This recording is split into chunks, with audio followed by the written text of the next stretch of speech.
और अब तो हेलो माँ जी प्रणाम। अरे आलोक बेटा, 100 साल जियोगे। अभी तुम्हारी बातें कर रहे थे हम। अच्छा स्पीकर फोन पे रखो, हम भी सुनेंगे। हेलो माँ जी। फोटोग्राफ्स के बारे में पूछो ना। पूछता माँ जी। पूछो माँ जी वो एनवेलप मिला क्या? माँ जी वो आपको एनवेलोप। बरखुदार, आप वो फोटोग्राफ के बारे में पूछ रहे हैं या एनवेलप के बारे में? प्रणाम बाबूजी। वैसे मैं आपको बताना चाहता हूँ कि दोनों ही चीजें हमें मिल चुकी हैं। कैसे लगे बाबूजी? ठीक ठाक है। नाक थोड़ी सी छोटी है, थोड़ी मोटी है, और आंखें वो क्या? पूजा अरे आंखों के आप बारे में भी तो क्यों परेशान कर रहे हो? आलोक ये ऐसे ही कह रहे हैं। अर्पिता बहुत प्यारी है। शुक्रिया माँ जी। अरे भाई साहब, नेक काम में देरी मत कीजिए, फटाफट शादी कर डालिए। लेकिन बाबूजी आपके बिना। बेटा यूं समझ लो हम वही हैं? हमारा आशीर्वाद तुम्हारे साथ है, लेकिन हम दोनों का वहां होना नामुमकिन है। बस हमें तो इंतजार है उस दिन का जिस दिन तुम हमारी बहू को लेकर के घर आओगे। ठीक है बाबूजी, जैसी आपकी इच्छा। जीते रहो, खुश रहो।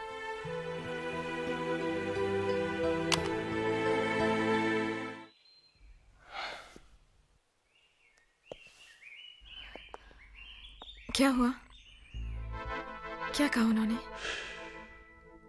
ऐसे आही क्यों भर रहे हो?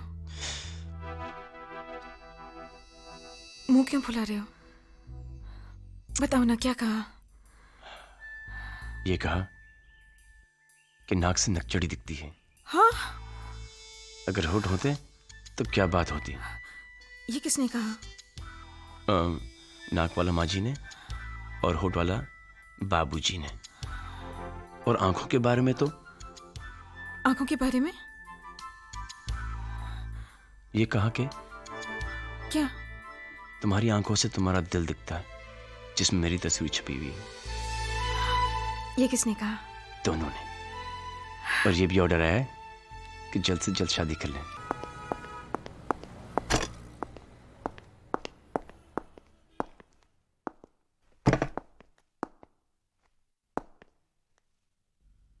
आज तो कोई हॉलिडे नहीं, फिर बैंक खाली कैसे है?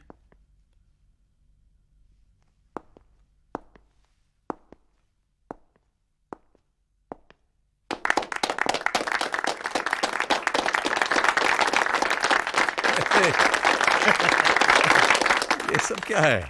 भाई मल्होत्रा साहब, आज ऑफिस में आपका आखिरी दिन है और सब के सब एक ही बात कहे जा रहे हैं कि आपके जाने के बाद बहुत सूना सूना लगेगा। ओए राज, आज तक तू सबके सुख दुख शेयर करता रहा, सबकी गल्ला सुनता रहा, लेकिन आज ये सारे सुनेंगे और तू बोलेगा। क्या कहें, 30 साल हो गए हैं। साल के 365 दिन और दिन के 8 घंटे, यानी पूरे जीवन का एक बहुत भारी हिस्सा हमने यहां गुजार दिया आप लोगों के साथ, आपके प्यार और आदर के साथ। यहां से जाने का मुझे बहुत दुख है, लेकिन ये जीवन का नियम है। एक जाता है तो उसकी जगह भरने कोई दूसरा आता है। मैं जाऊंगा तो कोई दूसरा आएगा, एक नया चेहरा, एक नया नाम, नए जोश के साथ। और मैं भी कहीं और जाऊंगा, दूसरी नौकरी करूंगा। ये सामने बैठी मेरी नई बॉस जो घूरते हुए मुझसे कह रही हैं कि तुम नहीं सुधरोगे। कभी नहीं। जो सुधर गया वो राज मल्होत्रा नहीं। भाई मल्होत्रा साहब, आपका रिटायरमेंट हम सबको बहुत खल रहा है। आप ऐसा क्यों नहीं करते? 2 साल का एक्सटेंशन लेके हमारे साथ बने रहिए। बिल्कुल। देखिए रावत साहब, काम की आपाधापी में जिंदगी को जल्दबाजी में खाए हुए निवाले की तरह हम निगलते चले गए। अब बाकी की जो जिंदगी है उसे हम जरा स्वाद ले ले करके जीना चाहते हैं, अपनी पत्नी के साथ, अपने बच्चों के साथ। As you wish. अगर आपको कभी जरूरत पड़े तो इतना याद रखिएगा कि हमारे दिल और इस ऑफिस के दरवाजे आपके लिए हमेशा खुले रहेंगे। Thank you, thank you. Pooja, Pooja, जी पूजा, जी आई। क्या हुआ जी? आप पूछ रहे हैं क्या हुआ जी? हमारा टाई तो बंद हो यार। टाई बांध कर जाएंगे कहाँ? मिस्टर मल्होत्रा, जी, आप शायद भूल गए हैं कि मैं रिटायर हो चुका हूँ। अरे भाई, रिटायर हो चुका हूँ तो क्या बात है, टाई तो रोजाना बंधा करेगी, और वो भी इधर आइए, इधर आइए, हमेशा की तरह। हाँ। वैसे आप ठीक ही कह रही हैं, हम चाहें तो कहाँ जाएं और क्या करें। सुबह से 4 दफे अखबार पढ़ लिया है, टीवी देख लिया, नाश्ता कर लिया, लेकिन फिर भी खाली के खाली। सोच रहे हैं कि कल सुबह रावत साहब के पास जाकर कहें कि भाई हम नौकरी ज्वाइन कर रहे हैं। अब आप अपनी बात से मुकर रहे हैं। क्यों? आप ही ने तो रावत साहब से कहा था कि अब आप बच्चों के साथ रहेंगे, कहा था कि नहीं? कहा तो था।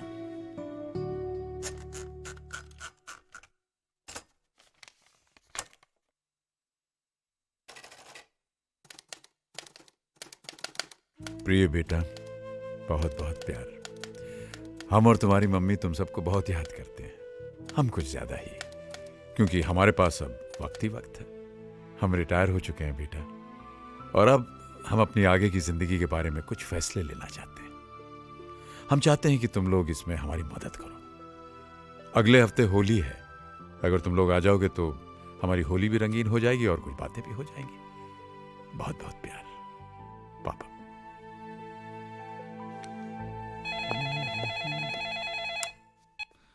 हेलो। नमस्ते भैया, संजू बोल रहा हूँ। हाँ संजय बोलो। भैया, पापा की चिट्ठी मिली आपको? हाँ मिली। तो क्या सोचा आपने जाने के बारे में? भाई हमेशा इसी जगह क्यों बैठते हो? क्योंकि ये हेड ऑफ द फैमिली की जगह है और हम हेड ऑफ द फैमिली हैं। कैसे? कैसे? देखो, यूं समझ लो कि ये जो डाइनिंग टेबल है एक बहुत बड़ा पेड़ है, और तुम्हारी दादी जो हैं, जो इस समय वहां बैठने जा रही, ये देखो, तुम्हारी दादी जो हैं वो इस पेड़ की रूट्स हैं, जड़ें सारे पेड़ को थामे रखती हैं। और तुम्हारे दादाजी जो हैं वो हैं मजबूत तना, जो गर्व से सर उठाकर सबको लहलहाते हुए देखते रहते हैं। और मम्मी पापा चाचू आंटी ये सब? वो इस पेड़ की हरी भरी शाखाएं हैं। और इससे पहले कि आप मुझसे पूछें कि आप और पायल दीदी क्या हैं, मैं आपको बता दूं कि आप इस पेड़ के मीठे मीठे फल हैं। लाओ भाई, लाओ लाओ, क्या है खाने को दिखाओ। क्या है ये?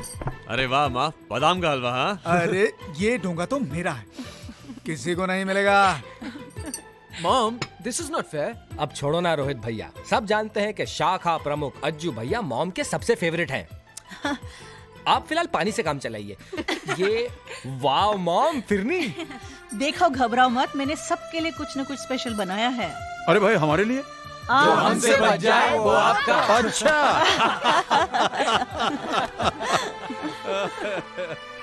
Oh, what a wonderful family you've given me. आ जाओ भाई बच्चों, बैठ जाओ, बैठ जाओ। आओ भाई लड़कियों। हाँ, चलो चलो चलो। ये लीजिए। अम्मा, आप अपने हाथों से हमारे मुंह में अगर डाल देंगी तो आपका हाथ खींचने जाएगा। Thank you, thank you. भाई, बड़े अरसे के बाद अब की बार होली में मजा आया, है कि नहीं? हाँ पापा जी, शादी के बाद यही होली याद रहेगी। और मेरी तो ये पहली होली है। क्या बात कर रही है? इनफैक्ट जब पूरी फैमिली साथ हो ना, हाँ। तो हर दिन होली और हर रात दिवाली है। हाँ बेटे, हम सबके साथ और सबके सामने इस बात को एक्सेप्ट करते हैं कि हम बहुत खुशकिस्मत हैं कि हमें इतनी सारी खुशियां मिली। भाई, हम तो सिर्फ 2 थे, हाँ? धीरे धीरे तुम सब लोग आ गए और हमारी खुशियों की दुनिया जो है वो और बढ़ गई। डैड, आप कुछ कहना चाहते थे? हाँ, कहना तो चाहते थे, लेकिन कहने से पहले हम कुछ पूछना भी चाहते। तो पूछिए ना डैड। भाई देखो, हमने तो हमेशा ये माना कि हमारे बच्चे लायक हैं, लेकिन हम ये जानना चाहते हैं कि हमारे बच्चे अपने मम्मी पापा को लायक समझते हैं या नहीं। डैड, आप भी ना बस। डैड, शायद इस दुनिया में कोई ऐसा हो जिसके माँ बाप आप दोनों से अच्छे हों। डैड, हम बेहद लकी हैं डैड, जो हमें आप जैसे लविंग और केयरिंग पेरेंट्स मिले। Thank you, thank you.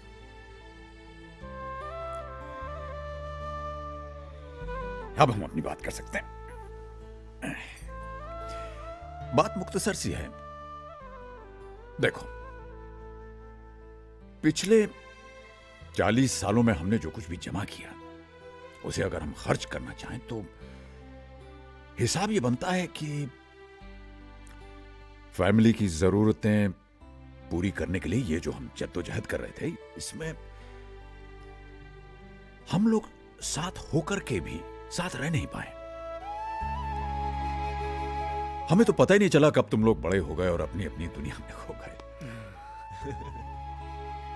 और ये जो साथ रहने की खुशी थी, ये हमारे लिए छोटे छोटे पलों में बंद कर रह गई। और इन छोटे छोटे पलों का हम तो बस इंतजार ही करते रहते थे कि कब हम लोग साथ मिलेंगे, साथ होंगे। लेकिन अब हम रिटायर हो गए और हमें फुर्सत मिल गई है। तो अब हम ये चाहते हैं कि इन 40 सालों का जो घाटा है ये पूरा किया जाए।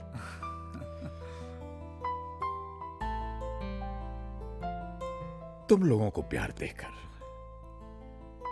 तुम लोगों का प्यार पाकर, तुम लोगों के साथ रहकर अब तक हम तुम्हारे बहुत सारे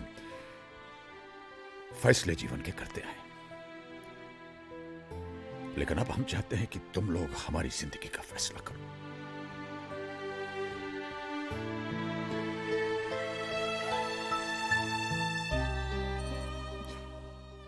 बेटा, तुम्हारे मम्मी पापा हम तुम लोगों से अलग नहीं रहना चाहते, तुम्हारे साथ रहना चाहते।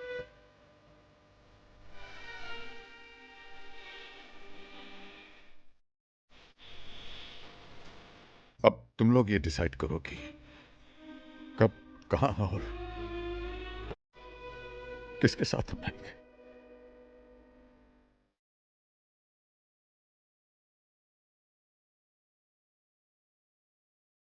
बस इतना ही कहना था।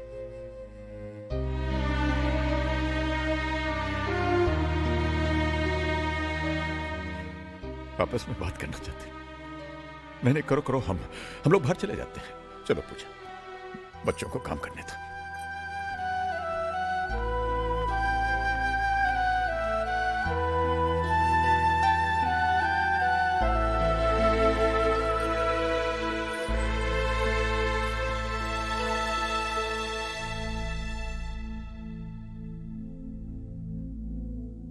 क्या? अरे इस तरह से मेरी तरफ क्या देख रहे हो? हम दोनों तो पहले से ही परेशान हैं। एक बड़े शहर में इतनी महंगाई में रहना तुम लोग तो जानते हो ना। और 3-4 साल में बेटी की शादी होने वाली है, उसका क्या होगा? वाकई इट्स जस्ट नॉट पॉसिबल। भैया, मैं तो डेफिनेटली मॉम डैड को अपने साथ ले जाता, लेकिन हीना भी काम पे जाती है और फिर नहीं रे बाबा, पहले जाके ऑफिस में पिसो, उसके बाद में घर आके सास ससुर के नखरे सहो। मुझसे नहीं होगा भाई। मैंने तो अभी अभी अपनी जिंदगी शुरू की है। वैसे भी मेरी हालत बदली है। हर 11 महीने में मुझे घर बदलना पड़ रहा है। करण, तुम ही उन्हें लेकर क्यों नहीं जाते, जिससे तुम्हारी भी देखभाल हो जाएगी और उनकी भी। वाह भाभी वाह, thanks for the suggestion but no thanks. मैं खुद को नहीं संभाल सकता, उन दोनों को कैसे संभालूंगा? ये बच्चों ने बड़ी देर लगा दी अपना फैसला सुनाने में। जरूर उन लोगों में झगड़ा हो रहा होगा कि कौन पहले हमें अपने घर ले जाएगा। हाँ, ये हो सकता है।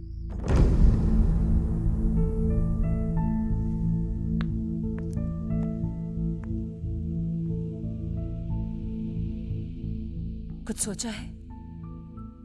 क्या करना है? करना क्या है किरण, मॉम और डैड को अपने साथ लेकर जाना होगा। यहां पर उनका कौन है? देखो अजय, बरसों से हम लोग अपनी लाइफस्टाइल जीते आ रहे हैं।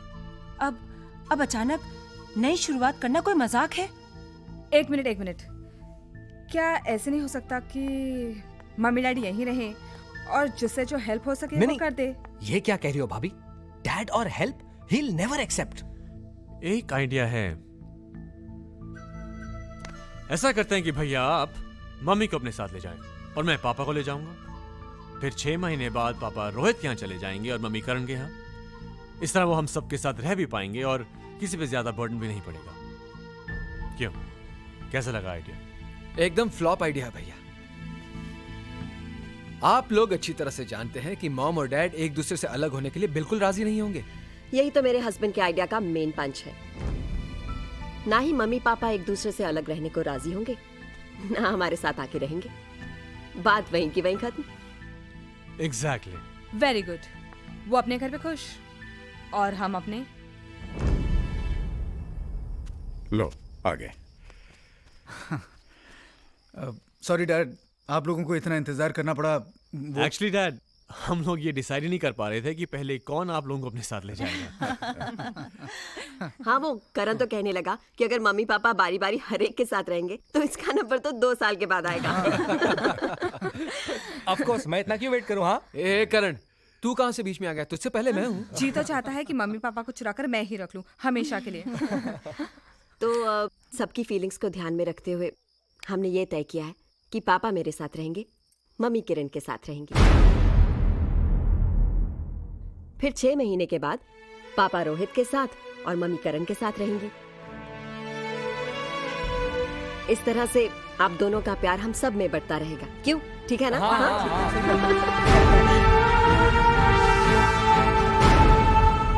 नहीं, ये नामुमकिन है। बच्चे हमारा प्यार नहीं, हमें बांटना चाह रहे हैं। मेरी बात तो सुनिए। नहीं, हम आपकी बात नहीं सुनेंगे। हम तुम्हें नहीं छोड़ सकते, बस बोल दिया हमने। देखिए, आप अपने बच्चों, अपने ही अंश को समझने में भूल कर रहे हैं। इसी बात का तो दुख है पूजा, कि हमारी आत्मा हमारे शरीर का अंश होने के बावजूद ये इतना नहीं समझ पा रहे हैं कि उनके माँ बाप 2 नहीं 1 हैं। अरे जिन्हें भगवान ने एक किया है, उन्हीं को ये अलग करने की सोच रहे हैं।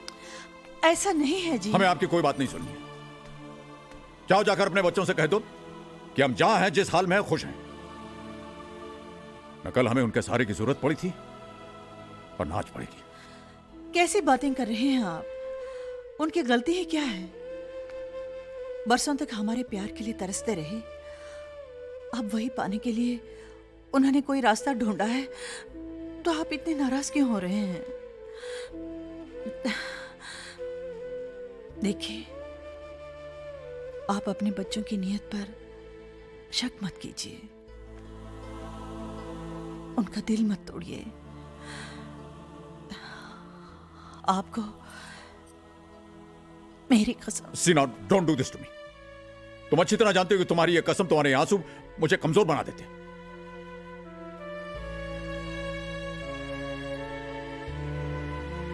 ठीक है, जाइए जाइए जाइए, जो कुछ आपको कहना है अपने बच्चों से जाके कह दीजिए।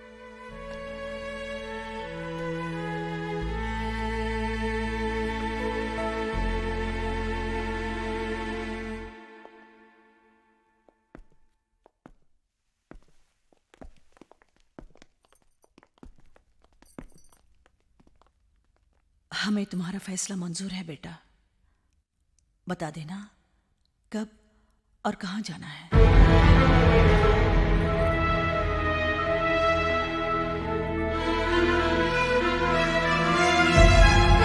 तुम लोग अपने आइडिया पर बड़े खुश हो रहे थे, अब देख लिया। हमें क्या पता था खातिर कराने का इतना शौक है कि अलग तक रहने को राजी हो जाएंगे।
करण, क्या? अरे तुम अभी तक यहाँ पर हो? टैक्सी को लेकर आएगा, चलो जाओ। लेके आ रहा हूँ भैया। हाँ। रोहित, और आप भी ये सब जल्दी करेंगे, चलिए उठाइए। हाँ, कर रहा हूँ ना भैया। मेरा बैग बंद नहीं हो रहा, जरा देखो तो। प्रिया, मुझे एक बात समझ में नहीं आती, तुम इतना सामान लेकर ट्रैवल क्यों लेकिन करती तुम हो? भी तो झगड़ा मत करो प्लीज, तुम जाओ। चलो मैं तुम्हारी मदद करती हूँ।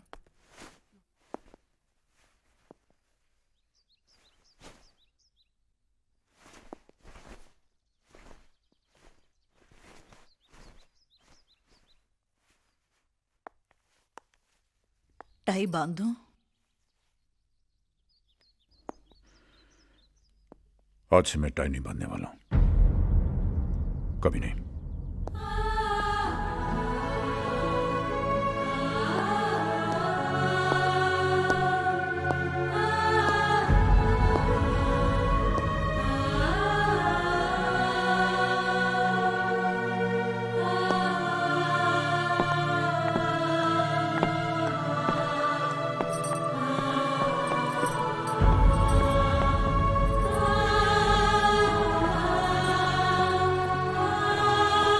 सुनिए, जरा यहाँ आइए। हाँ?